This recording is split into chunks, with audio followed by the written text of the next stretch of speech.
বলেন, আর অর্থমন্ত্রী বলেন,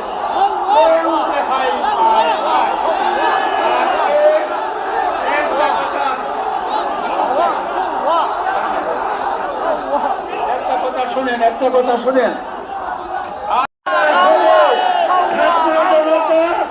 এদেশের বাংলাদেশের মানুষ খেলাটা দেখাইয়া দিয়েছে এবং কোন মন্ত্রী মিনিস্টার 1 ইঞ্চি জায়গাও বাংলার মাটিতে পায় নাই। শেষ পর্যন্ত বঙ্গভবনে গিয়ে হাসিনা আশ্রয় নেওয়ার পরে এই হাসিনা সরকার তাকে জাতির উদ্দেশ্যে 15 বছর যে শাসন করলো, ওটা জাতিকে যে তসবির দোয়াই দিয়ে আর জায়নামাজের দোয়াই দিয়ে আর তাহাজ্জুদের কথা বলে যে জাতিকে ধোঁকা দিয়েছিল, সেই ধোঁকাবাজ সরকার প্রধান জাতির সামনে মিডিয়াতে এসে একটি কথা বলার সুযোগ পায় নাই এবং তার জীবনে যা কিছু অর্জন করেছিল, এই অর্জনকৃত মাছ বলেন, মুরুখ বলেন, কাপড় বলেন, টাকা বলেন, কিছুই সাথে নিয়ে যেতে পারে নাই। আরে ভাই, মনে রাখতে হবে, আল্লাহ রব্বুল আলামিন আসলে জুলুম নির্যাতন যারা করে, আলিম উলামাকে যারা হত্যা করে, যারা হাফিজে কোরআনকে হত্যা করে, যারা আলিম উলামাকে জেলে দেয়, যারা বাবুনগরীকে রিমান্ডে বারবার নেয়, যারা আল্লামা মামুনুল হককে প্রায় 3.5 বছরের মতো জেলখানায় বিভিন্নভাবে নির্যাতন করেছে, এই নির্যাতন আল্লাহ আসলে ছেড়ে দেয় কিন্তু ছাড়িয়া দেয় নাই। সেই পরিণতি আজকে গোটা বাংলাদেশের যারা ক্ষমতায় ছিল, আজকে জাতিকে ধোঁকা দেওয়ার জন্য আমি স্মরণ করে দিতে চাই, আমরা বাংলাদেশ খেলাফত মজলিসের লোক, আমরা আল আকসার ইমাম শেখ আলী উমর ইয়াকুব আব্বাসী সাহেবকে আমরা এনেছিলাম বাংলাদেশে এবং ঢাকায় ওনার একটা মহলে অর্থাৎ সোসাইটি মসজিদে জুমার নামাজ পড়াইবার কথা। ওইখানেও যে লোকটা গোটা বাংলাদেশে এবং গোটা পৃথিবীতে দরবেশ নামে পরিচিত, লম্বা দাড়ি, সে ওই দিন ধোঁকা দিয়ে লালনবীদের মসজিদে জুমার নামাজ পড়াইবার চেষ্টা করেছিল।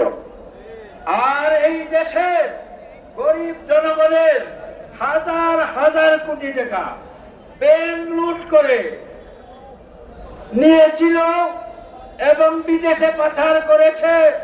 আজকে আমরা কি দেখলাম, জাতি কি দেখলো, ইতিহাস সাক্ষী।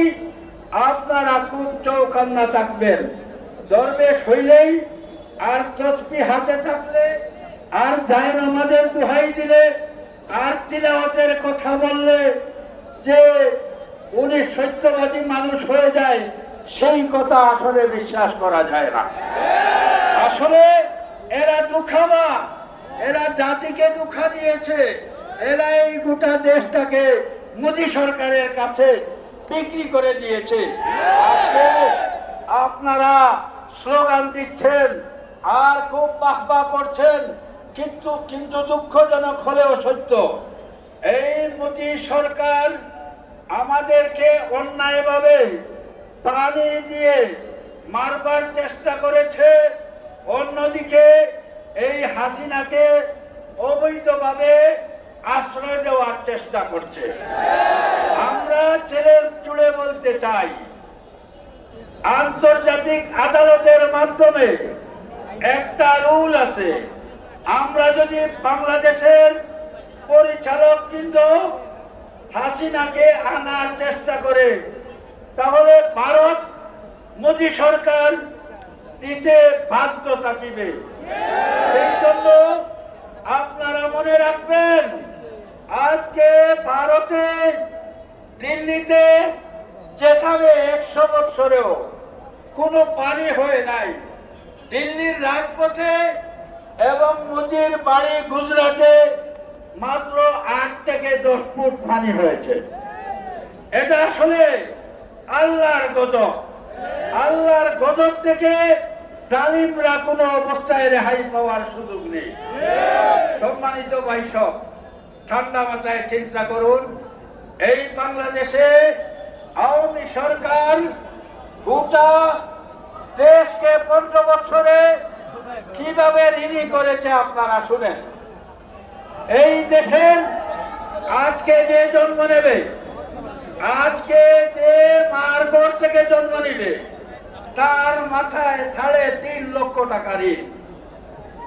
এইভাবে আমরা গোটা বাংলাদেশের জনগণ ঋণের বোঝা নিয়ে আমরা চলাফেরা করছি। আর তারা হুমরা চুমরা মন্ত্রী মিনিস্টার, তারা আমেরিকায় বাড়ি করেছে, লন্ডনে বাড়ি করেছে, সুইজারল্যান্ডে বাড়ি করেছে, গোটা পৃথিবীর বিভিন্ন জায়গায় বাড়ি করেছে আর টাকা লুট করেছে। আমরা একটাই দাবি করতে চাই, সেই দাবিটা হলো গোটা 15 বছরে যাদেরকে গুম করা হয়েছে, যাদেরকে সাতলাসন করে হত্যা করা হয়েছে, যাদেরকে ব্রাহ্মণবাড়িয়ে হত্যা করা হয়েছে, যাদেরকে 5 তারিখে, 3 তারিখে, 4 তারিখে অর্থাৎ এক কথায় ছাত্র আন্দোলনে যারা শাহাদত বরণ করেছে, সকলের সুষ্ঠুভাবে বিচারের দাবি আমরা করতে পারি এবং বিচার সুস্থ না হওয়া পর্যন্ত আমরা আন্দোলন চালিয়ে যাব। এবং যারা আহত আছে, যাদের পা নাই, যাদের হাত নাই, যাদের চক্ষু নাই, আমরা বর্তমান উপদেষ্টা সরকারকে বলতে চাই, তাদের চিকিৎসা সম্পূর্ণভাবে সরকারিভাবে বহন করতে হবে এবং তাদের ফ্যামিলির অবস্থা দেখে তাদেরকে এই দেশে, এই মাটিতে। সংগ্রামী সিলেটবাসী, আমাদের সম্মানিত মেহমান, সম্মানিত মহাসচিব টুকের বাজারের কাছাকাছি চলে আসছেন। ইনশাআল্লাহ অল্প কিছুক্ষণের ভিতরে ইনশাআল্লাহ পৌঁছে যাবেন। আপনারা একটু ধৈর্য সহকারে সবার বক্তব্য শুনবেন।